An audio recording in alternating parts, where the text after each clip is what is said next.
ఆంధ్రప్రదేశ్లో ఈసారి అభివృద్ధి సంక్షేమమా సరైన నాయకుని ఎన్నుకోకపోతే మనం వెనక్కి వెళ్ళిపోతాం. ఇప్పుడు ఏ పార్టీ కోసం నేను చెప్పట్లేదు ఇక్కడ. అది సరైన నాయకుని ఎన్నుకోకపోతే మన పిల్లల భవిష్యత్తు పాడైపోద్ది అనేది డైరెక్ట్ మెసేజ్ ఓకే జనాలకి.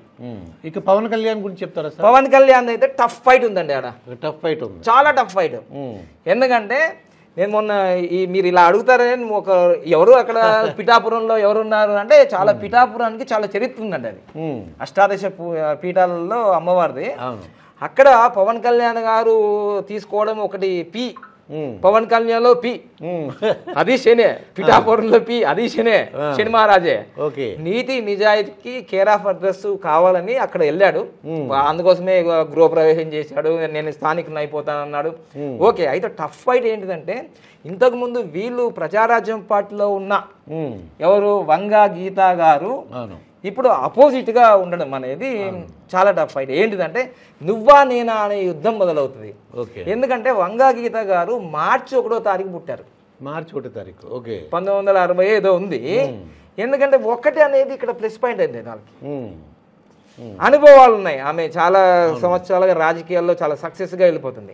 ఇంకోటి పిఠాపురం అనేది నియోజకవర్గానికి 156వ నియోజకవర్గం. అది అన్ని లెక్కలే, అన్ని నంబర్లే చూడండి. అసలు మీకు 156 అనేది ఇది నంబర్ 156 ఆ నియోజకవర్గం. దాంట్లో కూడా మంచి యూనివర్సల్ నంబర్స్ ఉన్నాయి. 1 అంటే సూర్యుడు, 5 అంటే బుధుడు, 6 అంటే శుక్రాచార్యుడు, మొత్తం యూనివర్సల్ నంబరే. ఇది మొత్తం క్యాలిక్యులేషన్ చేస్తే కూడా మీకు 12 వస్తుంది. 3 గురువు అనుగ్రహం. ఎందుకంటే ఎన్టీ రామారావు గారు పెట్టిన పార్టీ తెలుగుదేశం పార్టీ కదా. ఇప్పుడు ఎవరితో టైప్ అయ్యాడు? తెలుగుదేశం పార్టీతో. సో ఈ గురువు అనుగ్రహం ఒకటి, కాపుల ఓట్లు ఒకటి, ఆ పిఠాపురం యొక్క ఆది పరాశక్తి యొక్క శక్తి, ఇవన్నీ పుంజుకొని లాస్ట్కి ఒక వర్డ్ అడుగుతున్నాడు ఇప్పుడు ఇట్లాని, అరే దయచేసి ఓట్లు ఇయ్యండి రా బాబు, ఇయ్యండి రా బాబు, గెలిపియండి రా బాబు, నేను ఈసారి నేను అసెంబ్లీలోకి వెళ్ళి పోరాడతాను. ఇంకా మొత్తం డౌన్ టు హెడ్. అంటే ఎంత ఎదిగిండో అంత ఒదిగి అడుగుతున్నాడు. బహదీ భిక్షాం దేహి, ఓట్లేమని ఏంట్రా బాబు, నన్ను ఆగం చేయకండి, ఇప్పుడు వేసేయండి. అది అడుగుతున్నాను. అంటే అమ్మాయి అడగంది అమ్మాయిన అన్న పెడతాది కదండి. అంతకుముందు అడగలే ఇట్లా, అది ఇప్పుడు అడిగాడు. ఈ సింపతి చాలా వర్కౌట్ అవుతుంది. అది ఆ సింపతి వల్ల గెలవడానికి అవకాశం చాలా. ఎందుకంటే వంగా గీత గారు చాలా టఫ్. వాళ్ళకి సంఖ్యాశాస్త్రం ప్రకారం కూడా 13వ తారీఖు 4వ తారీఖు ఆమెకే విజయాలు ఎక్కువగా ఉన్నాయి. కానీ సింపతి ఇక్కడ ఎక్కువ ఉంది కాబట్టి ఇప్పుడు ఈ వారాహి ఈయన ఎక్కువగా ప్రచారం అవన్నీ చేయకపోతే, ఈయన అడగకపోతే, ఈ వీడియో కూడా చూసి మళ్ళీ ఆయన ఇంకా ఎమోషనల్ గా చేయకపోతే ఈమె గెలిచే అవకాశాలు ఉంటాయి. ఇక్కడ సంపితే గెలవాలంటే ఆయనకు అడగాలి. ఎందుకంటే ఇప్పుడు చంద్రబాబు నాయుడు గారికి 2019లో ఏ నంబర్ వచ్చిందో, పవన్ కళ్యాణ్ గారిది 2వ తారీఖు 9వ నెల, ఇప్పుడు 2024 వేసుకుంటే ఇది 8 కదండి. ఇది 8, తర్వాత ఇది 2 10, ఇది 19. కానీ సెప్టెంబర్ వస్తే 19 కదా. అవునండి, సెప్టెంబర్ 2వ తారీఖు ఆలో 18 కదండి. యుద్ధమే మరి. అందుకోసమే నేను చెప్పే నంబర్స్ అన్ని చాలా పవర్ఫుల్. అందుకే బాగా సింపతి ఉంది చాలా. ఈ సింపతిని మీరు సరిగ్గా ఉపయోగించుకోకపోతే చాలా ఇబ్బంది. అది సింపతి ఉంటే మాత్రం 100%. తర్వాత ఇంకోటి, పార్టీ పెట్టి కూడా 10 సంవత్సరాలు అయింది. 10 సంవత్సరాలు అయింది. అది 1 అయింది. జనసేన అది కూడా 1. సో ఆ పార్టీ పేరులో కూడా 46 నంబర్ ఉంది. వంగా గీత పేరులో 46 నంబర్ ఉంది. ఓకే, చూసారా మీరు? అది ఇంకొక విషయం చెప్తాను. 2004 వరకు 2009 వరకు కూడా పిఠాపురం నియోజకవర్గం యొక్క ఆ నియోజకవర్గం నంబర్ కూడా 46.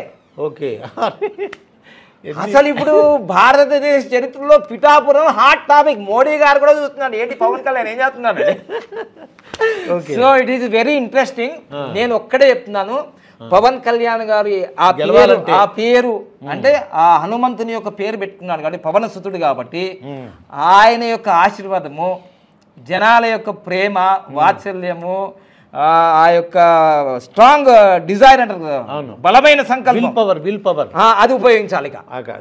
అది ఉపయోగిస్తే అధ్యక్ష అని ఆంధ్రప్రదేశ్ ఎలక్షన్ లో మీరు గెలిచి మీరు అసెంబ్లీలో అధ్యక్ష అంటే అప్పుడు బాగుంటుంది.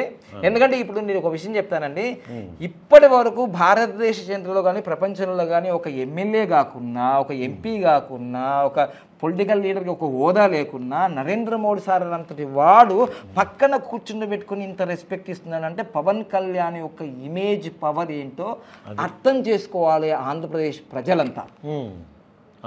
ఈసారి మీరు ఆయనను గెలిపియలేరు అనుకో, ఇంకా మీకు సహాయం చేసేవాడు, ప్రశ్నించేవాడు, హెల్ప్ చేసేవాళ్ళు రారు. అంటే లేదు, నాకు అడిగాను నేను, పిఠాపురం వెళితే వాళ్ళందరూ కూడా పాజిటివ్ గా ఉన్నారు.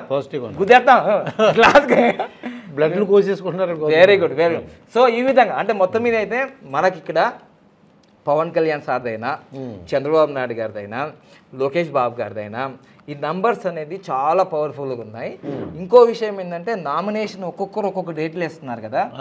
జగన్మోహన్ రెడ్డి గారు 25వ తారీఖు వేస్తా అంటున్నారు. అవునండి, లాస్ట్గా నా యాత్ర ఉంది, బస్సు యాత్ర. మరి ఎవరు అడ్వైజ్ ఇచ్చారో తెలియదు. ఆయన 3-7 అనమాట. ఆయన 7 నంబర్ని 3 నంబర్ని బాగా ఫాలో చేస్తుంటారు. అలా అంటే ఒక్కొక్క దానికి ఒక్కొక్క రిజల్ట్స్ వస్తాయి. Nomination date is most important. అదే అయితే బాలకృష్ణ రోడ్ గెలవడానికి అవకాశం అసలు డైరెక్ట్ గా ఉంది కదా, డైరెక్ట్ గా ఉంది బాలకృష్ణ గెలవడానికి. డైరెక్ట్ సినిమా అంటారు కదా. అంటే ఏ విధంగా బాలకృష్ణ గెలవడానికి ఎలా అంటే ఇప్పుడు ఇది 13వ తారీఖు కదండి ఎలక్షన్స్. అంటే 1, 3 అనేది 4 సంబంధించింది. రాహుకి లక్కీ నంబర్స్ ఎవరంటే 1వ తారీఖు కానీ, 10వ తారీఖు కానీ, 19వ తారీఖు కానీ, 28వ తారీఖులో పుట్టిన వాళ్ళకి లక్కీ నంబర్స్ అది.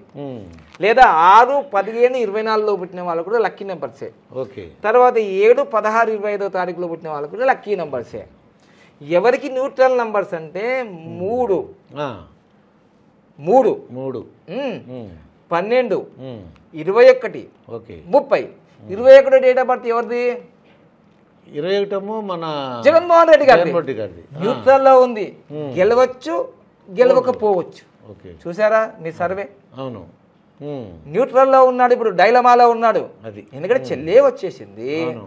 ఇక్కడ ఈ కూటమిలో వచ్చేసినాయి. లాస్ట్ టైం ఇట్లా లేదు, కూటమి లేదు, చెల్లలేదు. ఇప్పుడు న్యూట్రల్ గెలవచ్చు గెలవకపోవచ్చు అనే న్యూట్రల్లో ఉన్నాడు. ఇక మన లోకేష్ చూద్దాం. లోకేష్ కూడా న్యూట్రల్నే ఉంది. లోకేష్ ఎందుకంటే అక్కడ మంగళగిరిలో, ఇప్పుడు మంగళగిరి అయినా పోటీ, మంగళగిరి వేరే చోట మంగళగిరి. మంగళగిరిలో కూడా ఏం జరుగుతుందంటే లోకేష్ బాబు గారు చాలా గ్రౌండ్ వర్క్ చేశారు. ఈసారి మంచిగా పాదయాత్రలు చేశాడు, యువగల యాత్ర చేశాడు, అన్ని చేశాడు. ఒక లీడర్కి ఉండాల్సిన క్వాలిటీస్ అన్ని పెంచుకున్నాడు. ఒకటి రెడ్ రైడ్ కూడా మెయింటైన్ చేశాడు. నేను అన్ని రాసుకుంటున్నాను అన్నాడు. వేరే కూడా అంతా బాగానే ఉంది. తర్వాత లోకేష్ బాబు గారిది ఒక మంచి ఇమేజ్ వచ్చింది. ఎందుకంటే చంద్రబాబు నాయుడు గారు జైల్లోకి వెళ్ళినప్పుడు అంటే కొడుకంటే ఇట్లా ఉండాలిరా, రోడ్డు మీద కూడా కూర్చుంటున్నాడు, ఎక్కడంటే అక్కడ ఉన్నాం, తండ్రి కోసం తాపత్రయపడుతున్నారు. అదే వైఎస్ రాజశేఖర రెడ్డి చనిపోయినప్పుడు ఈ సీన్ రిపీట్ చేశారు, ట్రోల్ చేస్తున్నారు. ఇలా అయితే ఇలా, ఎలా అయితే ఇలా అని. నా కోసం కాదు, ఈ జనాలంతా చేశారు, సోషల్ మీడియాలో అలా చేశారు. అయితే దీన్ని బట్టి ఏంటంటే ఆ సింపతి కూడా వచ్చేసింది. ఇంకోటి ఏంటంటే వీళ్ళకి నెగిటివ్ లో లేదు, న్యూట్రల్ లో ఉన్నాడు. బాగా ట్రై చేస్తే గెలుస్తాడు. అది బాగా ట్రై చేస్తారు. అంటే న్యూట్రల్ ఉన్నారు కాబట్టి సింపతి ఉంది. ఇది మంగళగిరి నుంచి రెండోసారి గెలవాలి, తండ్రి గురించి తాపత్రయపడ్డారు కాబట్టి అదొకటి. ఆ ప్రజలందరూ గెలిపించడానికి అవకాశం. ఇంకోటి అక్కడ కూడా ఇంకా చాలా పార్టీలు కూడా పోటీ చేస్తున్నాయి. పొంగునూరు నుంచి రామచంద్ర యాదవ్ అన్నీ చేస్తున్నాడు, ఆయన కూడా చేస్తున్నాడు. అంటే చాలా టఫ్ ఫైట్ అక్కడ కూడా. పిఠాపురం ఎలానో మంగళగిరి కూడా అలానే. Tough fight. కాకపోతే ఏంటంటే ఈయన ఈ తండ్రి మీద ఉన్న సింపతి మీద